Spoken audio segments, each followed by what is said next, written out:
Monsieur Bassirou Diomaye Faye, colonel Ndour, sous peu de temps, le chef de l'État sera là. Effectivement, Bamba, donc on attend d'un moment à l'autre l'arrivée de son Excellence, Monsieur le Président de la République, Bassirou Diomaye Diakhar Faye. Et dès qu'il va arriver, on va démarrer la cérémonie proprement dite avec la revue d'abord. Et ensuite, on va passer à la remise de décoration. Et s'en suivra les différents défilés. Commencer par le défilé civil pour finir par le défilé militaire à pied.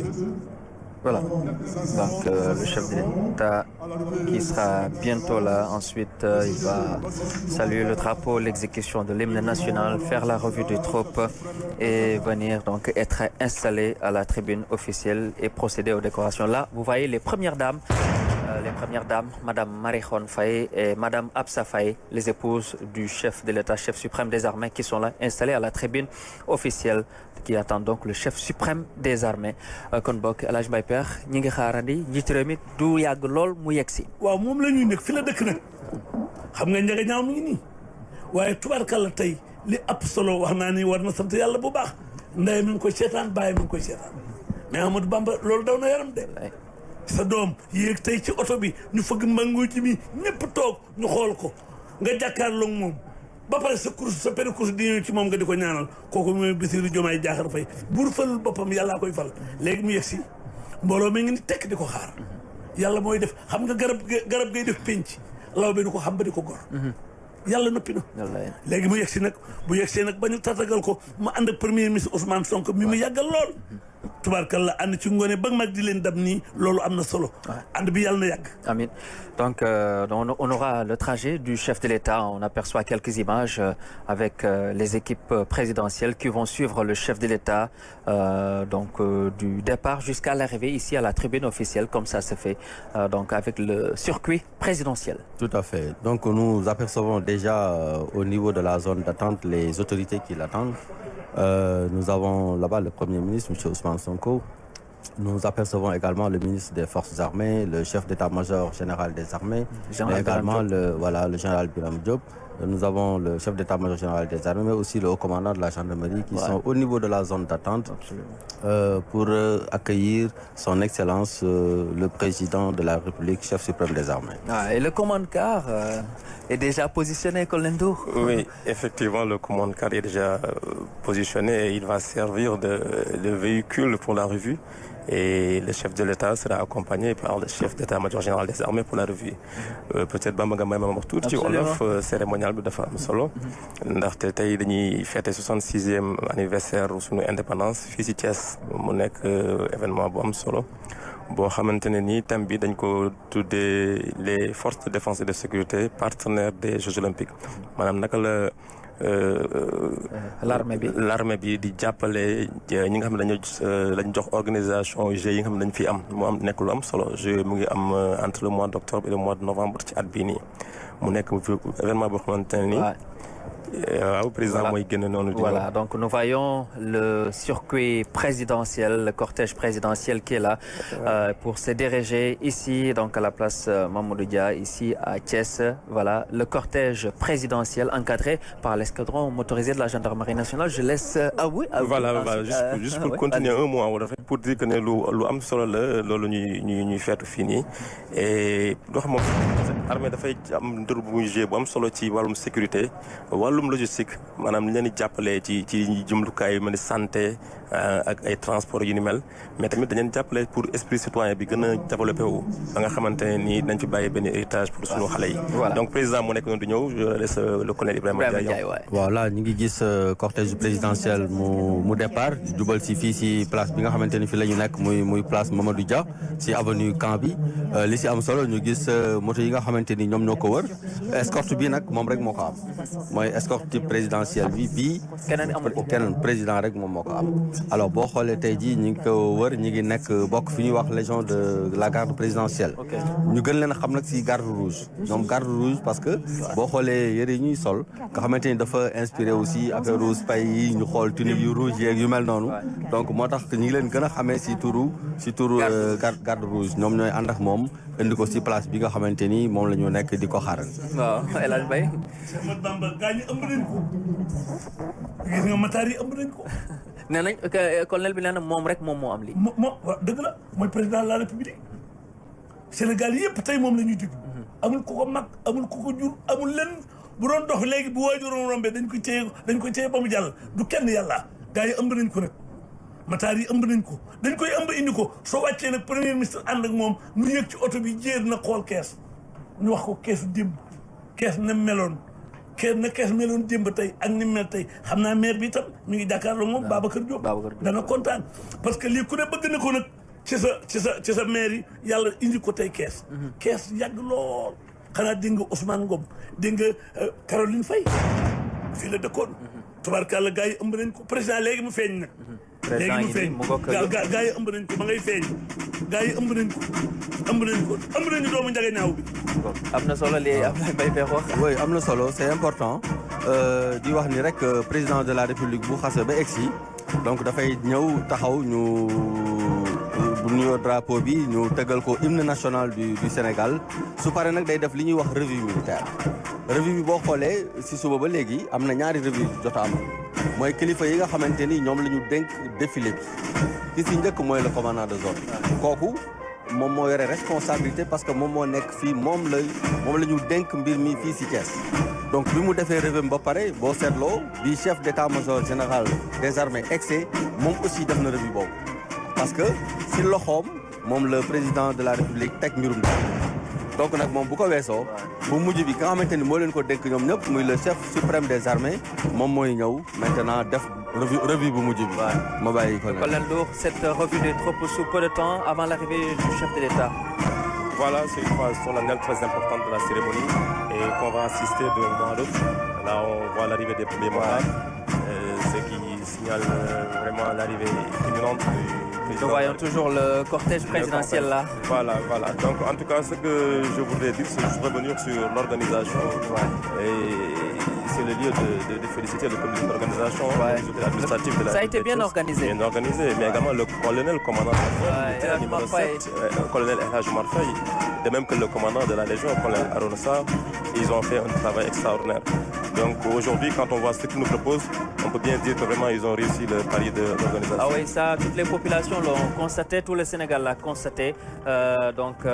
Cette belle organisation qui a été le défi qui a été relevé par le commandant de la zone militaire numéro 7, mais également le commandant de la Légion, comme l'a rappelé le colonel Ndour. Donc une très belle organisation qui s'est matérialisée ce matin avec ce que vous voyez. Donc ce qui veut dire que depuis l'annonce de la date qui a été retenue pour Thiès, les forces de défense et de sécurité s'y sont mis.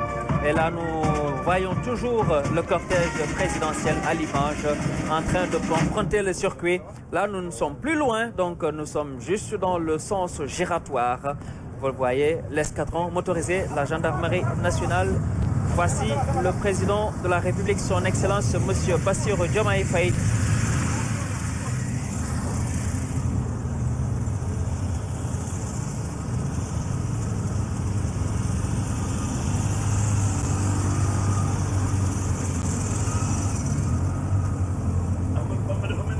Voilà, donc l'arrivée ici, vous le voyez, le chef de l'État est là, son Excellence Monsieur Bassirou Diomaye Faye, chef suprême des armées. Dans la zone d'attente, il y a le ministre des Forces armées, le général d'armée Birame Diop, accompagné par le Premier ministre Monsieur Ousmane Sonko, mais également le chef d'état-major général des armées, le vice-amiral d'escadre Oumar Wade également qui est là. Voici le président de la République, son Excellence Monsieur Bassirou Diomaye Faye, accueilli par le Premier ministre Monsieur Ousmane Sonko. Nous attendons de voir le chef de l'État. Voilà, le chef suprême des armées est là, son Excellence Monsieur Bassirou Diomaye Faye. Alaaji Mbaye Pekh, président yegsi na. président yegsi na ma ngay fóonante ndeysaan ma ngay jax ak ki nga xam ne mooy premier ministre yàgg nañu lool gis nga ko dukkat na nag doomu Ndiaga Ñaaw bi yegsi na gis nga ma nga nuyoon tey ministre force armée dugg na ci armée ba colonel yi ak général yëpp toojal nañ ko lii du kenn yàlla Bassirou Diomaye Diakhar Faye yegsi na ci turam. Voilà, le président qui a salué le ministre des Forces armées, le chef d'état-major général des armées, le général Martin Faye également qui est là. Nous laissons la cérémonie militaire du chef de l'État. Tout à fait. Bientôt, on va démarrer cette cérémonie de manière officielle. Le chef de l'État vient d'arriver. Il va se diriger directement vers le drapeau. Voilà. On laisse la cérémonie protocolaire.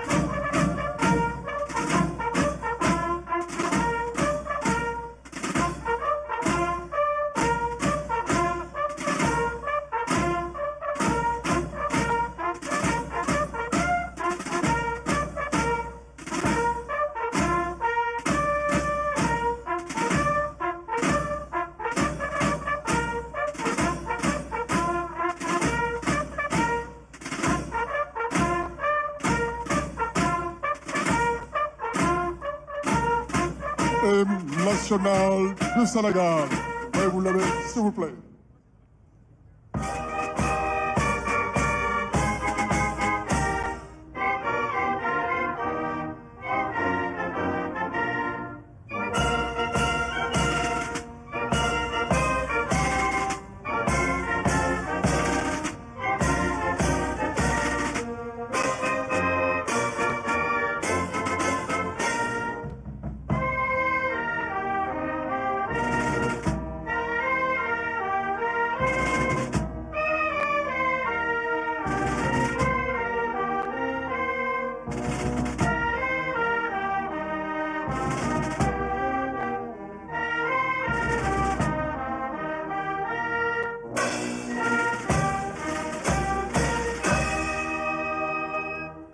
Voilà l'exécution de l'hymne national, le chef de l'État qui salue le drapeau. Il va monter dans le command car pour procéder maintenant à la revue des troupes. Nous laissons toujours la cérémonie avec le chef de l'État qui va faire la revue. Tout à fait.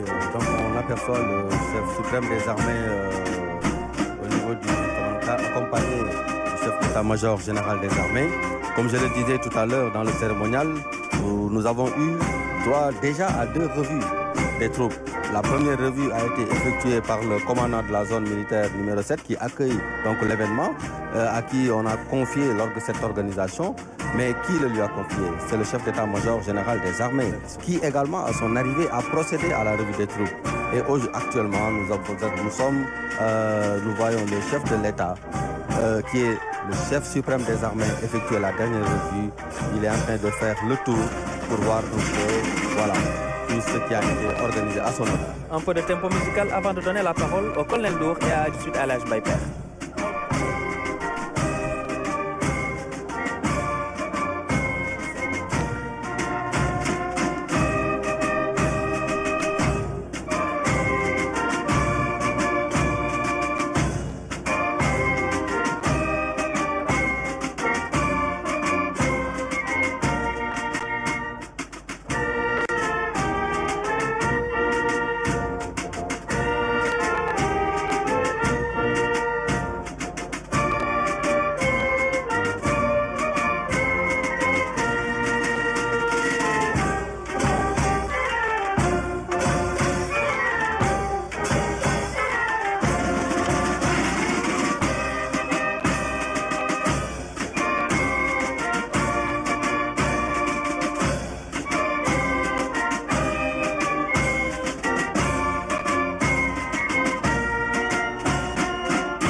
le chef de l'État qui poursuit toujours la revue des troupes. El Hadj Abdoulaye Mbaye Pekh président yéeg na ci commande car bi mi ngi nag xool ñi nga xam ne ñoom ñoo di force de défense. Distingués invités.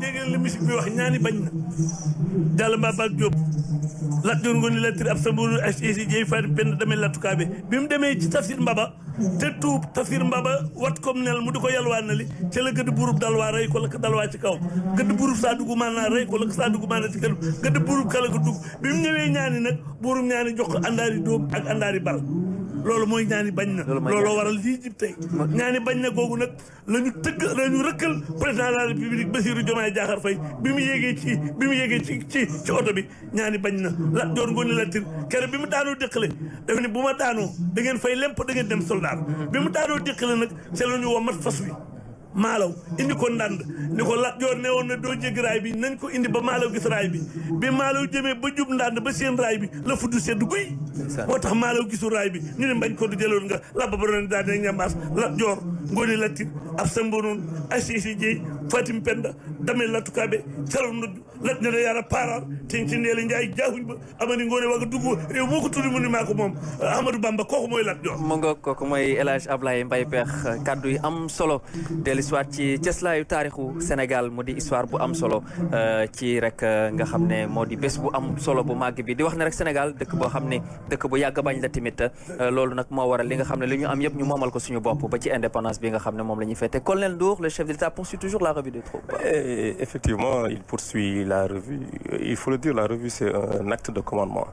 Donc ici, le président de la République porte sa casquette de chef suprême des armées et il inspecte les troupes et à travers cette inspection, il leur témoigne également sa reconnaissance et en retour, les troupes lui rendent le salut. Donc vous voyez que les emblèmes sont abaissés et pour lui rendre les honneurs, pour lui montrer qu'on est fier d'être là, on a le moral. Donc c'est ça qui est très important.